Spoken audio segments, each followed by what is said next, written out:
यह कहानी का शीर्षक है मित्र की पहचान।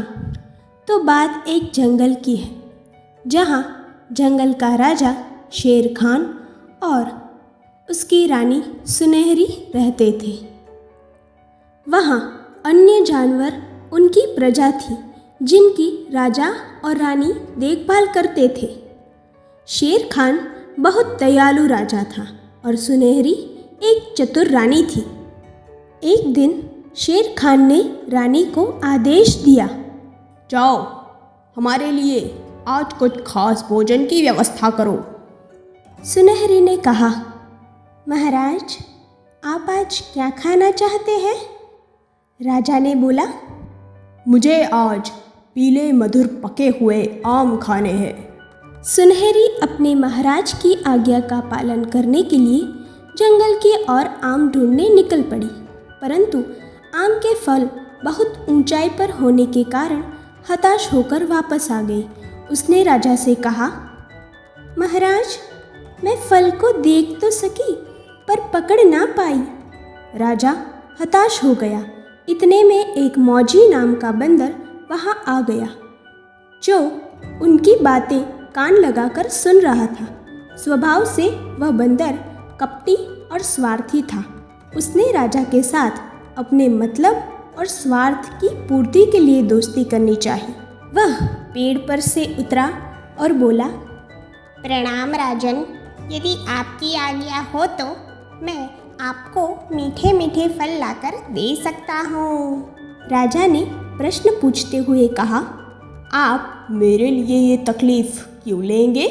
बंदर ने बड़ी चतुराई से जवाब दिया, महाराज, आपकी सेवा करना मेरा कर्तव्य है और आप यदि मेरे अच्छे मित्र बने तो मुझे बहुत प्रसन्नता होगी, क्योंकि इस जंगल में मेरा कोई मित्र ही नहीं है। दयालु शेर खान उसकी कपटी और मीठी मीठी बातों में आ गया और उसका मित्र बन गया। सुनहरी देवी को वह बंदर कुछ ठीक ना लगा। उसने शेर खान को समझाया, पर वह नहीं माने। समय बीतता गया और मौजी बंदर और शेर खान की दोस्ती पक्की होती गई।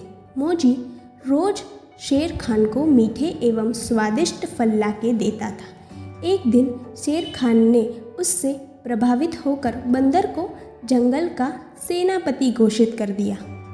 शेर खान के इस निर्णय से अन्य जानवर और पशु पक्षी बहुत हताश हुए, पर शेर खान उनकी व्यथा को समझ ना पाए। समय बीतता गया और एक दिन बारिश के मौसम में अचानक तूफान आने की आशंका लगी। सभी जानवर ने राजा शेर से विनती की कि आप उनके रहने की व्यवस्था कर दें। बारिश के तूफान में उनके घर टूट सकते हैं। शेर खान ने ये जिम्मेदारी खुद न लेकर मौजी बंदर को सौंप दी। वह शेर खान के घर में रहता था और उसकी वस्तु का आनंद लेता। उसने शेर की इस बात को ज़्यादा ध्यान में नहीं लिया। फिर जब अगले दिन तूफान आया, सभी प्राणी अपने घरों से बाहर निकल आए। मौजी ने उनके लिए कोई व्यवस्था नहीं की थी। वह सब परेशान होते रोते बिलखते शेर खान के पास आए, अपना वृतांत सुनाया। छोटू खरगोश बोला, महाराज, हमारी रक्षा करें, हम आपकी शरण में आए हैं। चीता, जो कि गुस्से वाला था, बोला, महाराज, मौजी भले ही आपका दोस्त हो, लेकिन उसने हमारे साथ बहुत अन्याय किया है। हम छोड़ेंगे नहीं उसे। इतने में चींची देवी चिड़िया उड़ती हुई आई और बोली, महाराज, मदद करें, हमारे घोंसले तहस नहस हो गए हैं, अब आप ही कुछ कर सकते हैं। सुनहरी ये सब देख के बोल उठी, देखा महाराज, एक अनजान बंदर को जंगल की जिम्मेदारी सौंपने का नतीजा। वह आपके जंगल और घर दोनों को तहस नहस करके चला गया। बूढ़े हाथी ने साथ देते हुए कहा, महाराज, बूढ़ा हो गया हूँ, इसलिए तजुर्बे से बोल रहा हूँ। वह मौजी एक कपटी बंदर था, जो आपकी दोस्ती के लिए नहीं, आपके सुख सुविधा के लिए आपके पास आया था।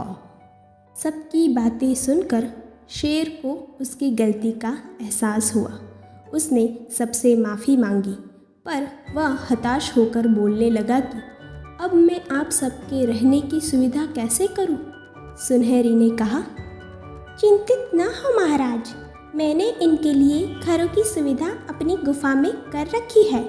मुझे मौजी के बारे में पता था, इसीलिए मैं अपनी प्रजा को इसके भरोसे नहीं रख सकती थी। यह सुनकर शेर खान खुश हुआ और सभी जानवरों ने सुकून की सांस ली।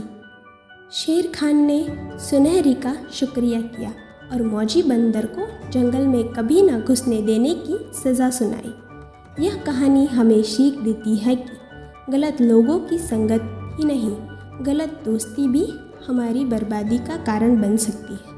इसीलिए हमेशा उचित व्यक्ति से और अच्छे लोगों से हमें दोस्ती रखनी चाहिए। यदि ये कहानी आपको अच्छी लगी हो तो लाइक करें, कमेंट करें और हमारी चैनल को सब्सक्राइब करें।